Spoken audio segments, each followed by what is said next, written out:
Welcome, listeners, to www.ironradio.org, the website and podcast for all things strength sports and sports nutrition. With your hosts, Lonnie Lowery. Remember, Phil is like a gnarled old oak tree held together with scar tissue and bone spurs. Rob Fortney. And I'm telling you, the pain that I would suffer was beyond excruciating. And Phil Stevens. Do it, Rob. You'll kill all those nerves. Thanks for listening. Welcome, Iron Radio listeners. This is Lonnie Lowery. I'm an exercise physiology and sports nutrition professor of about 20 years, and I'm a former competitive bodybuilder. Hey, it's Dr. Lowery and Nelson. I created the Flex Diet certification, faculty member at the Carrig Institute, a whole bunch of other stuff, and I'll actually be teaching for the Carrig Institute over in Sweden next weekend, so I won't be on Iron Radio here, but that'll be fun. That will be fun. Yeah, going to do a little stop in Iceland for 24 hours. I'll be in Copenhagen for 2 days, and then kind of almost right across the border there teaching for 3 days in a row. That's exciting. Yeah, it'll be fun. Who are you teaching? What kind of students? Yeah, so it's pretty cool. It's most of these will be probably functional neurologists and probably a lot of high-level trainers. So I'm doing the neuronutrition recovery and kind of some heart rate variability stuff there, and it'll be fun. We get to do a cool experiment where we bought a whole bunch of the expensive ketone esters, some ketone salts, and so each day they get to do a repeated 2,000 row, and then we'll do it fasted one day, high carbs one day, and then ketogenic the other day using ketone ester, using the HVMN ester. Huh. Yeah, so we'll be collecting cognitive stuff, some heart rate stuff, performance, RPE, and we did it last time in Florida in March, and it was interesting. Obviously, it's an informal, thing. People are just volunteering their data, but the results were kind of like all across the board. Like it wasn't as consistent as I thought it would be. And there's a little bit of a trend for the ketone ester to show not better performance on the 2,000 meter row all out, but RPE was lower and cognitive was a little bit better afterwards. So it'll be interesting to see what we find. Maybe if we can get enough data set together, maybe it'll show something. Right on. Yeah, we need data on that. I'm writing a book chapter right now, and that's the ultimate conclusion I have to come up with is we just need a lot more data on this really novel state. When normally you're so low blood sugar, low insulin when these sorts of things happen, and this is like evolution hasn't taught your body how to select. I found some actually very cool papers about the sort of the KM and the pace at which, or the affinity at which, glucose versus ketone bodies can enter different tissues and that sort of thing. And it's just not the kind of thing that it comes into direct competition with each other normally, right? You're not carb replete and in ketosis. And it's just weird stuff. Yeah, and that's, I've talked to Dom D'Agostino a lot about this. I was on a panel at ISSN many years ago about it too. And, there's only a couple of papers, right? So the Cox paper, which used HVMN ester, used high carbohydrates and ketones, pretty high level athletes, showed if I remember, like a 2 to 3% increase, which, in elite level athletes, that's pretty massive, for a supplement. And then Weisberg tried to replicate that study a little bit. They used a little bit of a different ester, but they had a high amount of, gastric upset in that study. So I don't really know if we could use those results at face value as much as I would like to. But, combining them in, higher level athletes, I think those are the only two main studies. There's a couple other supporting studies, but yeah, you're right. It's like there isn't any really evolutionary lens to look at when both ketones and carbohydrates are high at the same time. Yeah, so it's, yeah.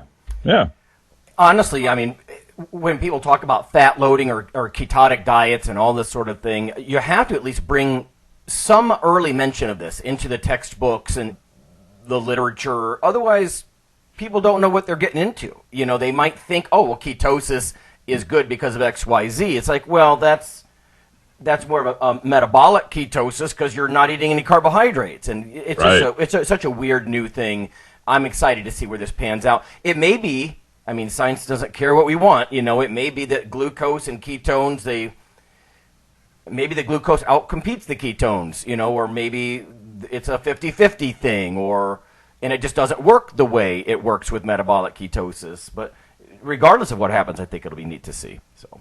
Yeah, my gut feeling so far is that ketones still won't be able to compete with carbs for speed and power. Right, yeah. Do they change PDH enzyme? Not sure. But I think ketones may be useful if the intensity is not quite as high, and there's a very high cognitive demand, especially as fatigue increases. Brandon Egan and Dom D'Agostino have done, some work on that.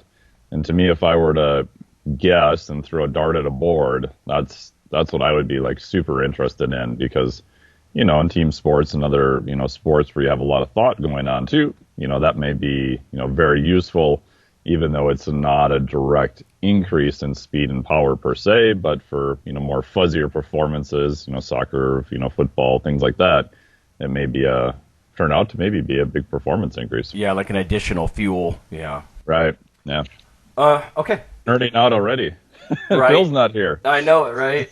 Well, everybody, actually, that's what the topic today is going to be, muscle nerds. We're going to just define them. I mean, I think they've become sort of a fairly, well, if not big, a significant percentage of all lifters, and we're going to define, what muscle nerds are, what percent of all lifters are like this, what motivates them. There's a bunch of fun stuff we can discuss.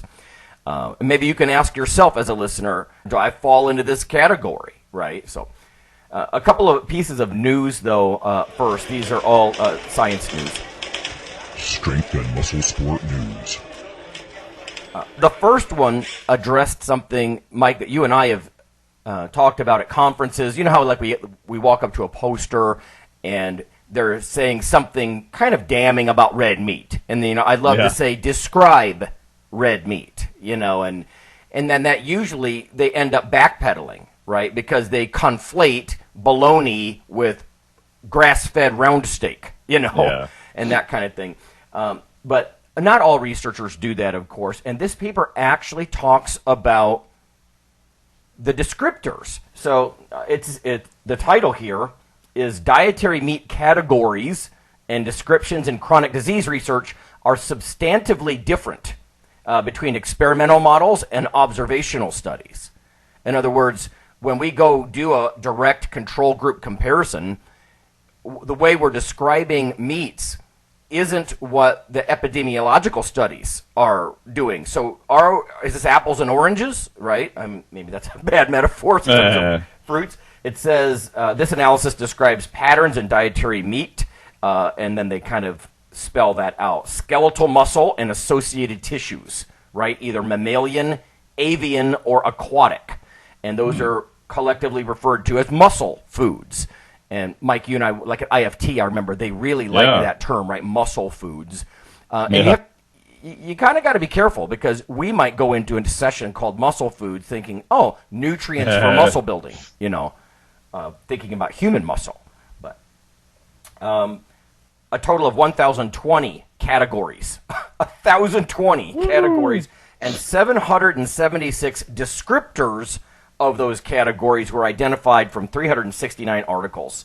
So they go on to, I'm not going to get into the weeds too much here, but for example, processed meat, or a researcher might use a species, right? Chicken, something like that. They might say something about storage, like fresh or dried, or preparation methods, like poached, right? Other descriptors could be descriptors and or categories here. I'm kind of mixing this all together, but lean, right, versus fatty, or very specific, like luncheon meat.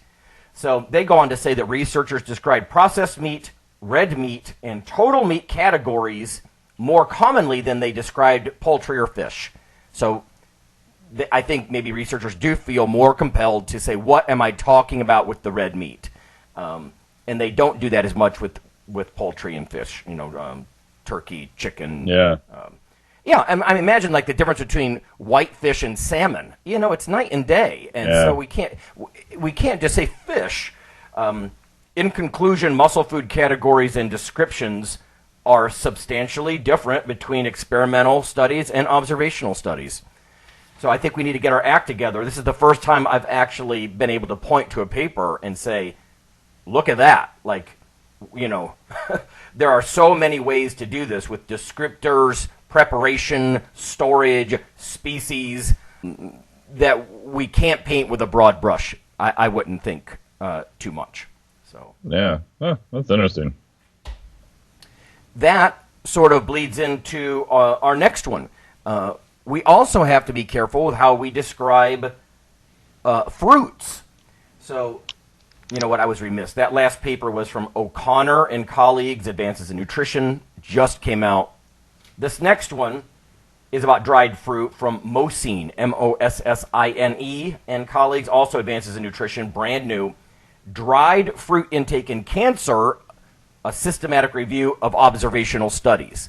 Now, they point out the same issues almost that the other researchers did with meats. They say dried fruits are generally perceived by both consumers and researchers as less attractive. And unfortunately, in research, oftentimes they conflate fresh fruit with dried fruit. But this paper is pointing out that dried fruits could be quite different. It says chemical compositions of raw and dried fruits may differ substantially.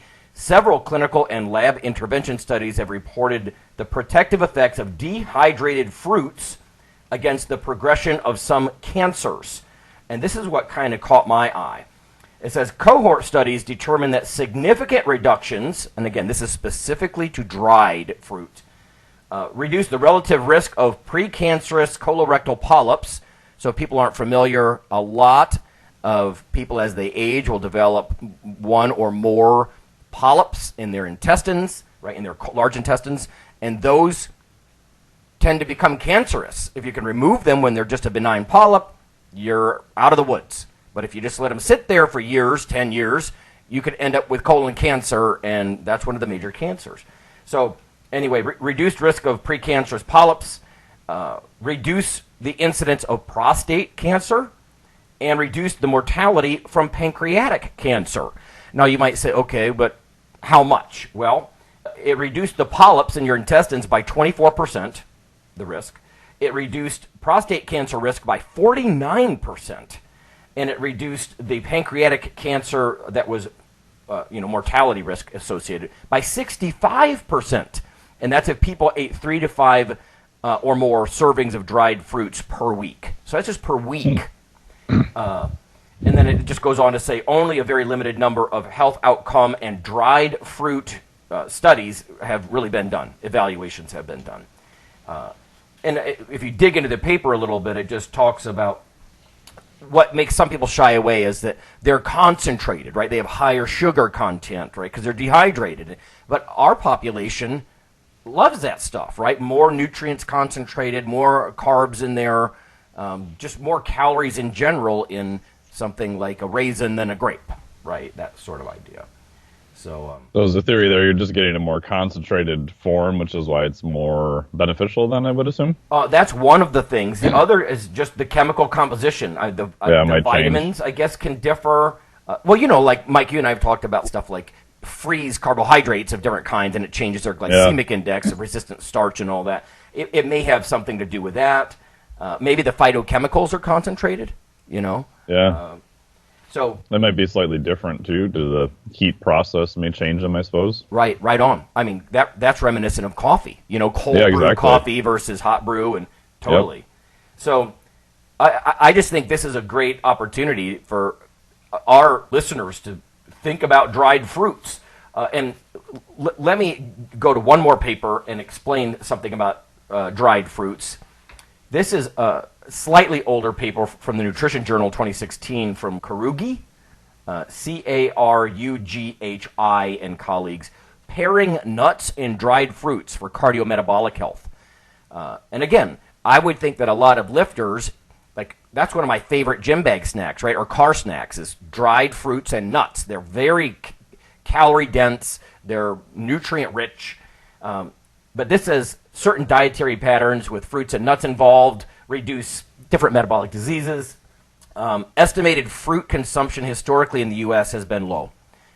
This is almost shocking. Dried fruit intake is even lower than regular fruit, with only 6.9% of the adult population reporting any consumption. Wow. So less than 7%. Abysmal. Yeah, abysmal. Especially when you think about what I just read about the reduced, cancer risk and all those concentrated nutrients. Even fewer Americans consume tree nuts or tree nut butters. So it says an estimated 5.5 to 8.4% of U.S. adults consume tree nuts or their butters. So this is very interesting stuff to me. I've got to think, and maybe, listeners, email us and let us know if you do this or not. My bias is that we will be eating more of these things. I mean, I eat handfuls of dried fruit and nut granola and things like that, It says, just in conclusion, evidence suggests increasing consumption of both tree nuts and dried fruits could help improve Americans' nutritional status and reduce chronic disease. So it's one of those opportunities, I think, that you can get something that's really high in calories and also incredibly good for you, So often we say high calories and we think like French fries. And that's not what we're talking here. You can get a lot of health benefits, reduce your cancer risk, improve pre-diabetic kinds of metabolism and all that kind of stuff just by choosing your high-calorie foods more wisely, I guess. Yeah, nutritious and delicious. Right on. So it's just kind of cool. So as a summary there, right, it's the kind of meat, and there's so many ways to describe it. It's the kind of fruit, so many ways to describe that. And we often don't do that. We just talk about fruit intake, or even worse, like fruit and vegetable intake. Well, my God, how many different thousands of kinds of fruits and vegetables are there? Which ones are you talking about? And that's, the kind of nutrition advice we often get is so vague. So, okay, that's basically it. Did you have anything, Mike, or any comments about any of that? No, I just thought that was interesting about dried fruit, and I've often wondered about, like we mentioned, just, obviously we're big fans of variety, and portability, things you can bring with, and how different foods are prepared, we know will kind of alter just different properties, right? From even stuff like, old research on lycopene, being higher bioavailability because you probably crush the cell walls in tomato paste and things of that nature too. So maybe there's a bunch of stuff like that going on with dried fruits where maybe you'll find different compounds that are in dried fruit that aren't in fresh fruit, possibly. Yeah. When I think of weightlifters, right, of all varieties, just little w weightlifters, right, I think that we're not going to shy away from things that are higher calories if they're also good for us. Right? Weight management in much less active, you're just doing, middle-aged moms and dads, and they just want to watch their calories all the time. Maybe these aren't the best choice all the time because they can add up. Big handfuls of almonds and things like that add up calorie-wise, but lifters need those, so you might as well get them from a better source. Again, this is more stuff that I think really just sort of erodes the if it fits your macro outlook. Cheese puffs are not going to do this. It's just not the same thing. Yeah, and that's the part people forget. If you're trying to increase your nutrient density with Pop-Tarts, well, good luck. No, yeah, damn right, yeah. That reminds me of Tom Platz. He used to talk about having a Pop-Tart before he went to the gym, and great. That's great, but yeah, you might as well take the opportunity to pack in some of these cool, phytochemicals and enhance your metabolism while you're at it. And a lot of times, I think, as we talked about, having those foods in addition to, eating protein and vegetables and fruit and everything else, so you're already getting a lot of micronutrition, a lot of variety. It's just adding that on top of it, where the average American, sadly, is just using that to replace, a banana or apple or something like that. It's not in addition to. Right. Yes, that's true. That's sort of Phil's approach, isn't it? Like he'll try to eat something with lots of variety and balance, and then just throw the brownies on top. Yeah. Yeah. Okay. I'll tell you what. Let's just go to break. When we come back, Mike and I are going to have a discussion. I've got half a dozen questions here. I want to pick his brain because Mike, I think, is in this category. and myself as well. But we're going to talk about muscle nerds, where they came from. They weren't always a thing. When I was growing up in the 80s, you didn't really have this sort of category, but I think between some of the online forums, and I was listening to the discussion last week with Jim McDonald and whatnot, and it just kind of struck a chord. So we'll come back and we'll talk about muscle nerds.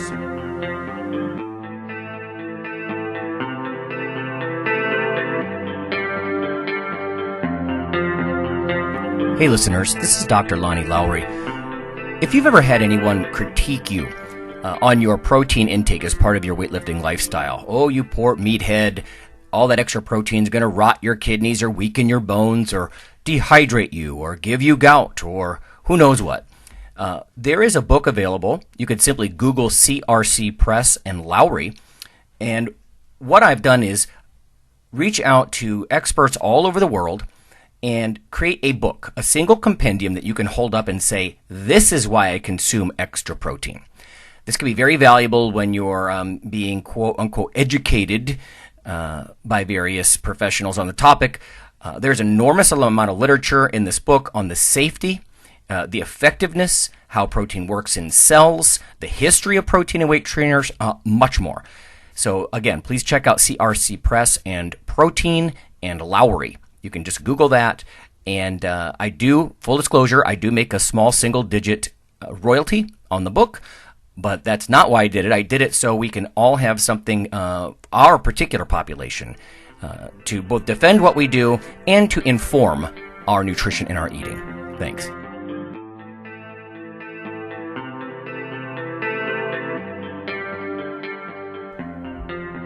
Iron Radio is, of course, primarily a podcast. But over the years, there have been technical glitches calling for backup streaming and listeners who wanted the convenience of other sources of audio content. Toward this end, Iron Radio is now simulcast and backed up on YouTube. If needed, please search Lawnman07 or Iron Radio from within YouTube. There's not much video, but if you like to listen through YouTube on a Roku or other living room device, there you go.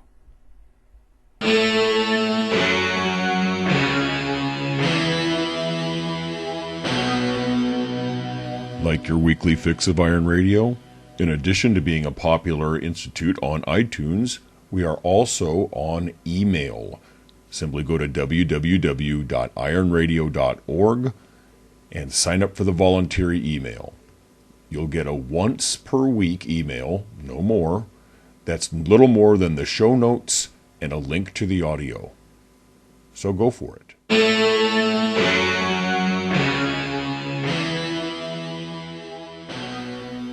All right, everyone, we're back. It's Mike and Lonnie, and I've got some questions for Dr. Nelson here about muscle nerds, and we can just have an open discussion about it. And maybe as a listener, you can think about, does any of this apply to you, or you're just so not in this category, right? I mean, there is a spectrum, I think, between egghead and meathead. And there are certainly meathead-type lifters who, they're not going to be turned on to Iron Radio at all. Like, what, especially I think Mike and I, what we offer, is they're just going to be like, what the hell? How much you bench, bro? Yeah. But, I mean, you're an engineer, you're a PhD, obviously you're a man of science, and yet you've gravitated toward things that I don't think society expects you to. Metal and metal music and heavy lifting, and is this a contradiction, or is that something that society just wants to be sort of pretend that all scientists are like a Stephen Hawking? Like if your mind is brilliant, then your body must be mandatorily weak or something like that. Is it a contradiction, do you think? I mean, I don't think it's a contradiction. I mean, to me, having those things together makes, much more sense from, even just performance of, mind and body. Tons of studies on aerobic training with brain function and, all the other myriad of studies we see on, just muscle function and performance and everything else. But I think it's just generally a stereotype in society. And I'm sure that there are some people who live out that stereotype, but I usually find they're more the minority than what I guess the general population would expect. Mm-hmm. I think it even goes back to, I just finished reading David Epstein's book called Range, where he's kind of arguing more for, having deep knowledge in one area and then kind of expanding your horizons a little bit into other areas, right? So what are the overlap between, disciplines? And I think being a hyper specialist in just society is kind of viewed as a positive, and there are definitely roles for that, and they're definitely needed.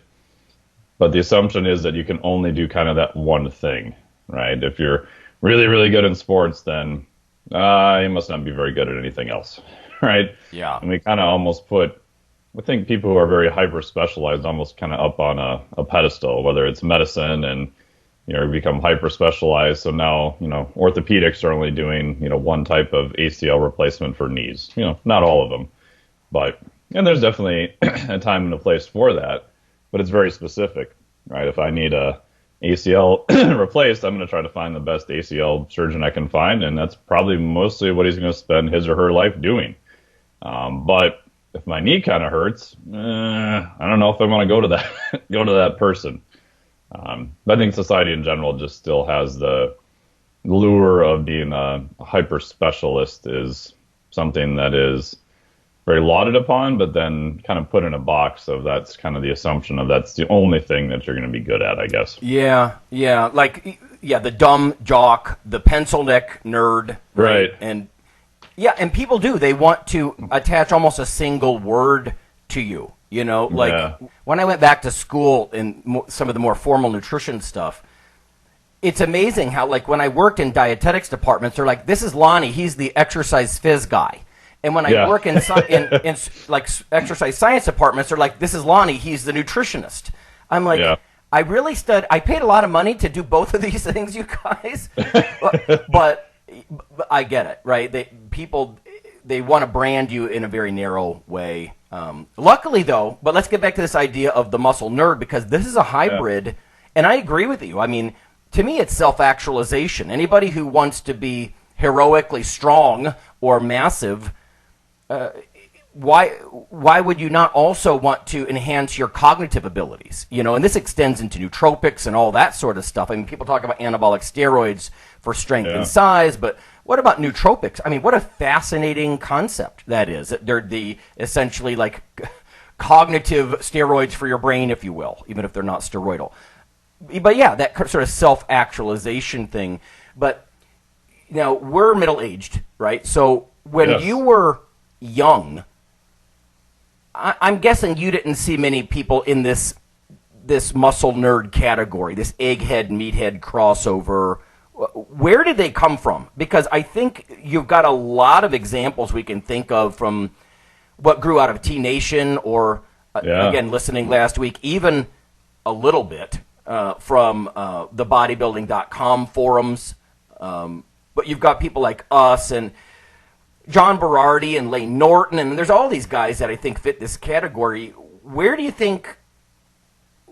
we come from? What was the motivation? Were we always there and just not identified? I think it's kind of always been around. I mean, even if you go back, I like reading a lot of the, I guess you consider now, old time lifters, but before the 1950s. Just because we think some of the new methods are new and they're not really new. And then plus, just from my own perspective, Diana Ball was 1952. So anything before that, it's very, very unlikely that there was any use of, exogenous compounds or whatever. And people want to use that. I don't really care. It's a personal choice. But for me to try to extract knowledge that I'm going to use, I find that at least before that, I know that external substances weren't part of the equation. And even back then, those guys were all considered to be, pretty intelligent just from the training methods that they did, which, now we look back and oh yeah, they're doing that 100, 200 years ago. It's not anything really that new. So I think it kind of grew as it's an outcropping of that. But back then there wasn't as much formal degree, right? Depends on when you consider exercise physiology form. Most people would say A.V. Hill. That's the early 1900s, and that's just the start of the discipline, and that was very much aerobic training. I mean, strength training wasn't really part of that. All the early lifters were kind of laughed at by some of the scientists of, all you weird people picking up your heavy dumbbells and stuff. And more of that was probably just because it was easier to study people on a treadmill than it was actually lifting with the equipment they had. But as technology gets better, now we can branch out. You can look at the development of the muscle biopsy, right, from Bergstrom and those guys in 1963, I believe. And that really changed a lot of it, and I think started making things more muscle-centric.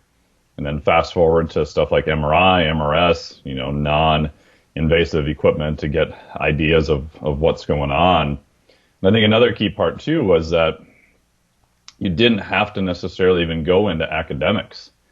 I remember following, your stuff early on, and all the guys at T Nation, I used to print them out and take my lunch break and read all of them. I'm like, oh, this is so crazy. They're super knowledgeable, and they actually lift. They're applying what they learned. And John Berardi was the first guy I saw who didn't really go into academics, but did, a very legit PhD, did all of his research, and kind of went more in the public realm. And I was like, oh, you can do that? Until that point, that thought never really kind of entered my head per se. So I think especially with the internet and just communication being much more open, I think people can now look around and find different role models of people who have done something a little bit different and have been successful at it. So I don't think there's as many boundaries as there used to be, and there's more examples of what is actually possible too. Yeah, the examples I think are a big part, because then you're looking at a physical manifestation of somebody who's done it. So yeah, because I think back in the day, it was always if you're an academic and you're locked away in the ivory tower, you're just not a musclehead. I mean, even in my career, I'm just old enough to have felt that serious conflict between those two sides. Academics roll their eyes at this cheesy bodybuilder kind of background thing, but then the meatheads in the gym roll their eyes at the egghead stuff. So it is this. Even if it's not a contradiction, and I agree with you very much. I mean, obviously, you and I would not have done what we've done if we felt like these somehow harmed each other. Obviously, they inform each other. I mean, knowledge is power. Applied knowledge is power. And the more I learned about nutrition, hell yeah, I'm going to try to use that to gain mass. I mean, even when I was doing my PhD, I was floored that my advisor could really give two shits less about exercise performance. It took me 4 years to figure out why is he exercise phys? That was his background. He, studied under Costil and all the, guys who were in the field, the preeminent people. And he's like, well, I just use exercise as a variable to push things around in the body. So he's using it as an outside stressor just to see what happens. He doesn't really care so much about the performance aspect of it. Mm-hmm. He's using it like another variable to see what happens to the body. I was like, whoa, that's weird. Why do you not care about performance? And even most of the people in my department, we had a smaller department, so there was maybe 5 master's students and maybe 4-ish, 2 to 4-ish PhD students in the lab I was in, which is one of many labs there. And the running joke is when these, undergrad students would come in, they're like, hey, we just did a Wingate test today in lab. How do we use that in training? What is that useful for? And the running joke was they'd all just send them to me because the other PhD students had no idea. Even something as simple as, well, if you have an athlete who wants more speed and power in, 20 to 30 second domain, this might be a good training method. That was beyond them because they were not. They never had to apply anything. They didn't work as a trainer. One of them was looking at exercise and cancer. One was looking at bone health. So they weren't really looking at performance per se. They were very much going to be the hardcore academic research area. And to me, that was always just weird. It's why do you not care about the performance of it? So I always found that odd myself. I hear you. I remember, during my dissertation, I ran people downhill, and I fed them different lipids to try to modulate the inflammatory response. But there were people who, they would almost toss me a little bit of respect if I said, I'm using exercise as a model in a way to ethically hurt people, kind of, right? I'm not going to break their tibia. I'm not going to do some of these rodent models where they put turpentine under the animal's skin and watch them have this massive acute phase response. So it's just a model. And they're like, oh, it's a model of stress. Kind of to your point, right, with the advisors and stuff. And they can get their head around that. But my dirty secret was always that I wanted to apply some of this to myself. If my dietary fat choice actually led to less cortisol production or less stress or inflammation or whatever, I'm interested in that on a personal level. And I don't think that has to be bad. I actually once proposed a book to a publisher, and two of the reviewers, they thought it was absolutely bizarre to the point of unethical that I was approaching it from a personal enrichment point of view, like learning about exercise and nutrition to help yourself. And they actually thought that was unethical. And I'm like, I can't disagree with you more. Along some weird line of ulterior motives or ergogenic age, the people that are so freaking paranoid about this stuff. But that was not even the focus of the book. It was training and nutrition. I don't know. And I'm to this day, I'm like, let me back up. These reviewers were phys ed profs. Oh, and sure. And I don't know if that's where that came from, or they weren't as interested in the physiology. But I'm like, I just can't disagree with you more. I'm withdrawing this. I don't want to talk to you anymore because we are at an absolute impasse here. That if you think that because I have a personal interest in this and bringing yourself into science, in fact, there's some great Science Friday sessions you can listen to about if you leave yourself out of the story, especially when you're trying to teach science, it makes it dry and dull. And this was not all about me personally, but think about Carl Sagan. A lot of this stuff in the cosmos was a personal voyage, how he would wrestle with everything from religion and how it conflicts with science or doesn't, and all this stuff. And so anyway, I don't see why it can't be a huge motivator. I would argue most of our listeners are actually motivated to learn more because they do want to be better in the gym. And the flip side is true too. You and I both. You see something like a phenomenon in nature or in the gym, and you're like, I want to go learn about that. Like, what's happening there? Because that was weird. Or how is he able to do that, or that girl? And you want to learn about it, I guess. It's just curiosity. And I think a lot of, if you dig into how anyone ended up in some sort of specialty, especially I found this in more the fitness realm, it's usually them trying to solve their own problem. Mm-hmm. And the outcome of that may not be they're an elite lifter or they're at the highest end of the spectrum, but they probably had to figure out a whole bunch of stuff along the way that may be useful to you in your journey. And that is also almost a double-edged sword too, because they tend to view the world from that sort of lens also. Mm-hmm. So I know for myself, a lot of it was just, how do I do this or solve that? Or, eye issues. Oh, that's weird. Well, what about scar tissue? And all the different things that you just end up looking into, which at the time I was like, oh, this sucks. Like, why do I have to spend all this time trying to fix this screwy posture or this type of thing? And then a decade and a half, 2 decades later, you're like, wow, I would have never learned half of the stuff I learn now if I didn't have something that wasn't quote unquote working correctly. Mm-hmm. And people I know who are, gut experts or other things like that, a lot of times they're like, well, I had gut issues when I was a kid or, things of that nature. So it's, especially when you're very young, I think it's easy to kind of look and go, right, why can't I just, look at the weights and add more muscle? But the things you learn along the journey because of that, I think are very useful. And that also probably makes you quite different from other people because you've got kind of this personal, drive that you're going to do more than most other people to try to get closer to whatever the quote unquote answer is. Sure. Yeah. A lot of what I did in the gym with the weights, it was, it actually opened up new worlds of science to me. I don't know if I would have gone all the way through school. Let's face it, how many people get into physical therapy because they had a good experience with a physical therapist because of a personal injury, or they become a cancer researcher because a family member had cancer. These are all motivators that I'm sure this is part of the whole muscle nerd collection. I mean, Yeah.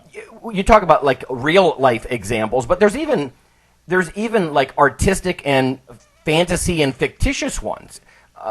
I grew up like reading comic books and stuff like that, and those superheroes now they're all over, and people don't question the whole genre. But for the longest time, like, oh, comic books, that's total dork. You know, that's so nerdy.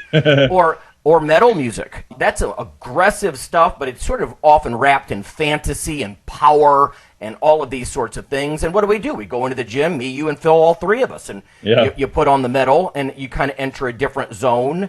And I think all these things sort of collectively, and let me I just digress for a minute. Fortress used to talk about the perception of metalheads, and you and Rob are way deep into metal. Yeah.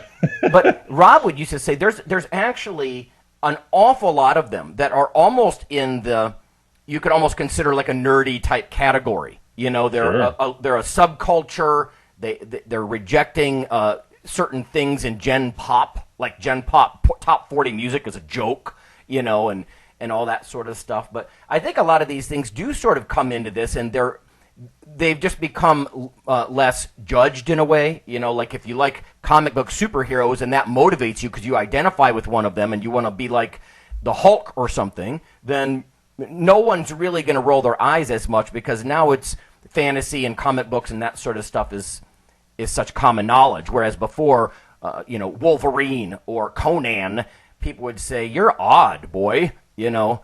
But there is that aggressive side to all of this too, right? I mean, I think that's something where if someone's naturally intellectual, they read fantasy novels or comic book graphic novels, something like that, then I think that feeds the fire too. Do you agree with that? Yeah, no, I would definitely agree. I mean, it kind of all goes back to just, you know, tribes in general, right? I mean, even from the origin of, you know, early punk to metal, those are always kind of considered the, you know, the outcasts. And even from, I guess you'd say notoriety standpoint, right? It's always like, oh, you know, that's like vocals sound like you gargled with, you know, Drano and razor blades. There's no skill involved in that. And then you have, you know, certain vocalists who can do both, right? Who can, you know, sing, you know, like Burton C. Bell of Fear Factory, especially the early stuff, where you can do the death metal, you know, kind of Cookie Monster thing, but yet can actually sing very clean, you know. And there's a newer band called Ginger, which is a female singer. I think they're from Ukraine, I believe, but very, very clean vocals, but she also does the very kind of Cookie Monster type thing. Especially from, you know, first a female, you're like, whoa, that's like, you watch the video, you're like, that's crazy. That voice came out of that little girl. Right, yeah. You know, yeah. And you realize that there's a lot of, you know, skill involved in that, even though it doesn't appear to be that way on the surface. Mm-hmm. So it's like most things, right? You think at first you're like, there's probably not much to that. And then, you know, whatever people are into, you can go super far down the rabbit hole in just about anything now. Yeah, I think that music and the visual arts, they just play a big role. I mean, think about the artistic side of bodybuilders. I always gravitated toward the Zane, Lee Labrada. Yeah. You know, I was just having a conversation the other day about how turned off I was, even at a young age, of some of these guys that they make it like a big time wrestling spectacle where they just randomly rip off most muscular poses or double biceps and walking from side to side of the stage, and as opposed to the choreographed guys, there was so much more depth. You know, if you had good legs, what poses show those off, you know, or if you were short and you didn't want to be dominated, you do lunging poses, you know, and there was depth and there was music involved to the transitions, thoughts between the individual poses. There was choreography, right? I mean, it was more sophisticated than the guys that were I just take lots of juice and pose. I do what my trainer tells me, my quote unquote trainer, you know. Yeah. Usually meaning, you know, drug connection. Yeah. But I don't know, and there does seem to be an element of that, and I'm sure there's. Well, of course. I mean, in bodybuilding and powerlifting, there are guys that are like that. They don't really care about the science. They don't want to hear about it. Like, you know, just the bros. I mean, and in a lot of ways, talking about bro science and gym bros and all this sort of stuff, they almost get mocked a bit now. But make no mistake, over the years of Iron Radio, there's been the odd comment where, like, I can't listen to those dorks, and it's like, well, then don't. Like, we don't want you here, because our brand is egghead, meathead. And if you can't straddle those two, if you don't realize knowledge is empowering, then, just go back to doing your mindless 5 sets of 8 reps in the bench press for the rest of your life, Yeah. But I think the overlaps to me is, and you're very similar, that's where all the interesting stuff is. Like, I feel like I've spent my whole life just, can you get good enough in one area and then overlap it with another area? So when I did a master's in engineering and then I worked in the med tech space for quite a while, I'd done a lot of physiology classes, started going back to school again. And for one project, I initially was the engineer on the project. For another project, I was more the go-between between the technical department and the marketing department, because I could basically translate what all these electrophysiologists were saying to marketing speak, but I could talk to the engineers. Okay. And then for one project, this is all within a 2-year period, I was actually the physiology person on the project. And the lead engineer is like drawing this equation on the board one day. And he's like, oh, this isn't working. I looked at him like, oh, we have the wrong variable for stress in the bottom part of the equation. And he looks at me and he's like, well, how did you know that? I'm like, well, I did a master's in mechanical engineering. Right. He's like, right. Well, I thought you were just a physiology person, because that was where you were kind of pigeonholed on that project. Yep. But I think all the overlap is the most interesting between, like, even bodybuilding, like you said, with the work you do in the gym, but then can you create sort of art when you're doing as opposing routine? Even other upcoming stuff like, CrossFit. I worked with some obstacle course racers now too. It's like, oh boy, how do you get a pretty high aerobic engine, but also be pretty strong? You're not going to win marathons. You're probably not going to win powerlifting events, but how can you do like super high outputs of work over and over, right? By kind of riding two conflicting things, aerobic and anaerobic performance. So I think all those interfaces, to me, that's where all the hard problems that are left to be solved are going to be at too. And I just get worried, especially in academia where everyone lives in their own silo and you're just very encouraged to keep publishing smaller and smaller details in one area, which is definitely needed. Mm-hmm. But it doesn't appear like there's anyone trying to bridge any of those areas together. And that's sort of left to the people who have to do it in application. But yet from academia, it's like, oh, those are all just those weird practitioners. They don't know anything about the research, right? So it's this kind of us versus them mentality at times. Yeah. I remember being at an NIH workshop in Chicago years ago, and I think I've mentioned this even on air before, but hundreds of dietitians and nutrition scientists in the room, and the session was on cachectic disorders and inflammation and that sort of thing.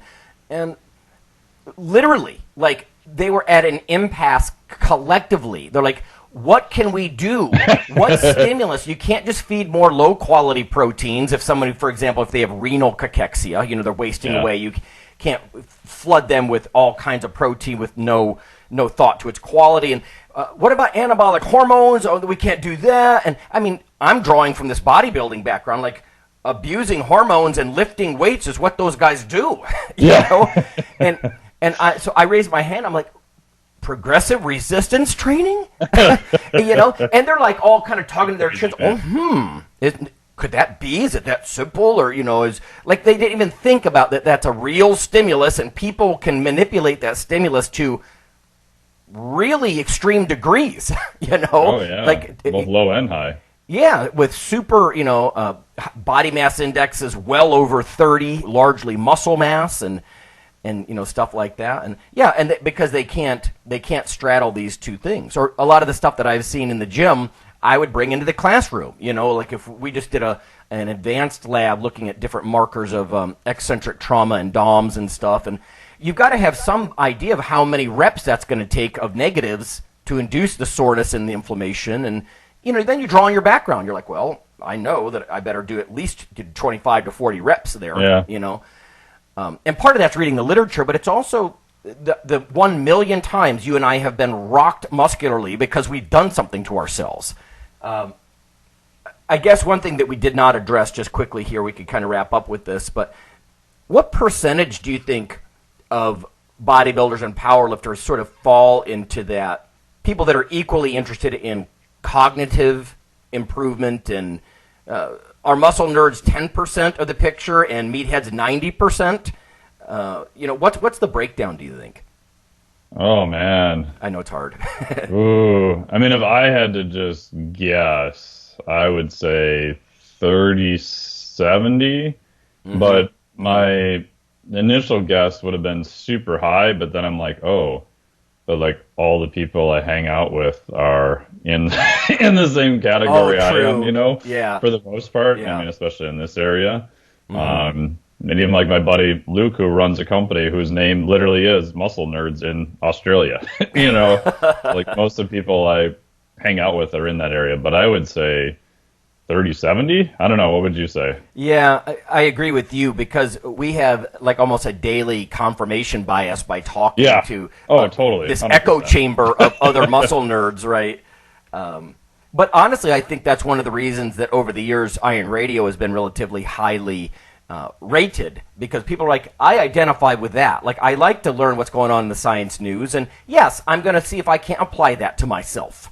It's sort of an audio version of what T-Mag used to be in some ways, where we talk about some studies and then we have a topic, and how can we apply this to ourselves and to the listeners, and do it with evidence based instead of just bullshit. But yes, it's funny that you said that, because when I first asked myself this question, I said probably 30%. I would bet up to 1 out of 3 people have at least some level of nerd in them. But I don't know. Like you said, that's hard to say, isn't it? Because when I was backstage at competitions, I don't think it was 1 out of 3. I mean, maybe 1 out of 3 mildly interested in recent studies or that kind of thing. But full on like self-identification as sort of a warrior nerd or something like that, it's not 30%, probably, at least when I'm backstage. Yeah. So. Yeah, and I mean, I think it's gotten a little less niche over the years. I mean, I remember reading all the, your original articles, and Chad Waterbury and John Berardi and all those guys, and I love that it was all more on the research side based, but it was also had a very practical application to it. Mm-hmm. And now I think everything's kind of drifted a little bit towards more the middle. A little bit more on the practical side with less of the science.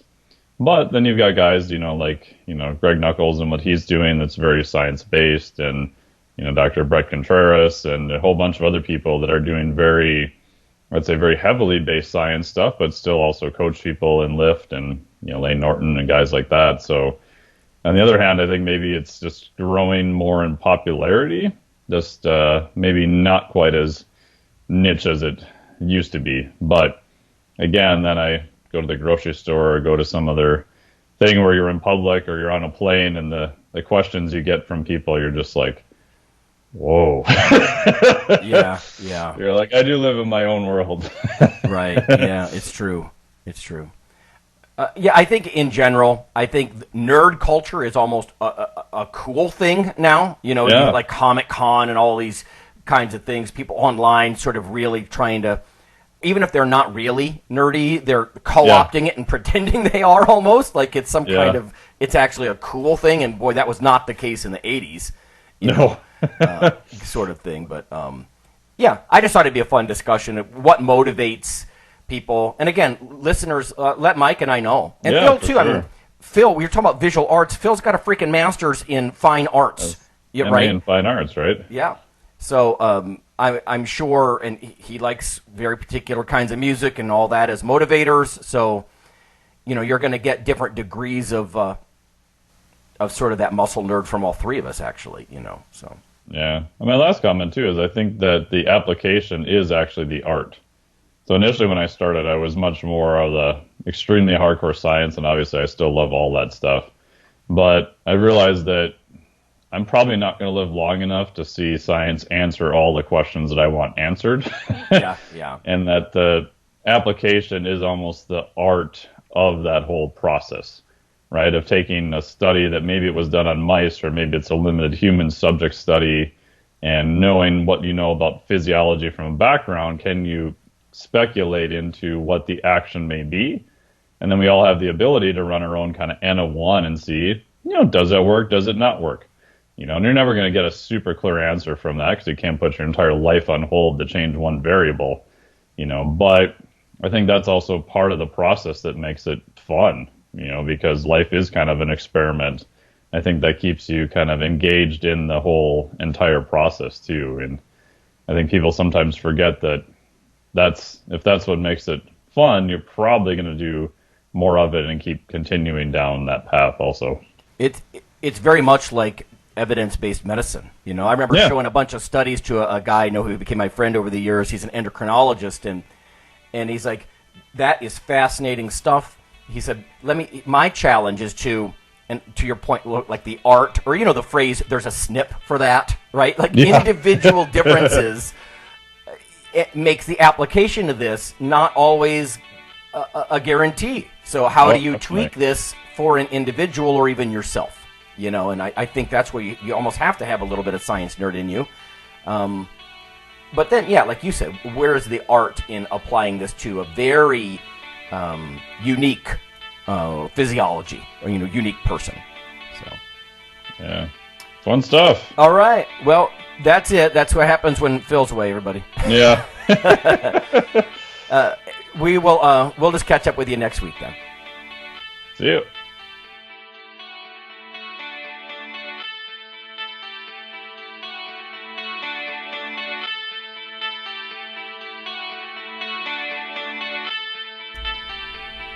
Hey listeners, have you seen the store at IronRadio.org? There are 3 halls in the store. One for Phil, one for Fortress, and one for myself, Dr. Lowery, and they're thematic. So you can go into our Halls of Iron store and choose based on your goal. If you need something to learn or read or something nutritional, you can look in my store, Lonnie's store. If you want something about injury prevention or competition, then take a look at Phil's Hall of Iron. And if you want something about motivation or daily training, Fortress's Hall has what you're looking for. There are some fun, heroic descriptors as you browse through the stores. We try to make it a little more fun than the average boring online store. And whether you're a novice lifter or someone more experienced, you can take heart that you're not wasting your time. The things that we put in each Hall of Iron are actually based on our own recommendations. Protein powders that we know to be good, knee sleeves, wraps of some kind, things that Fortress uses in his own training. The stuff you see, is good. This way you don't waste time. So check out the Iron Radio store at ironradio.org and let us know what you think on the forums, and certainly you can request products and we will screen them before they go in. So thanks for listening.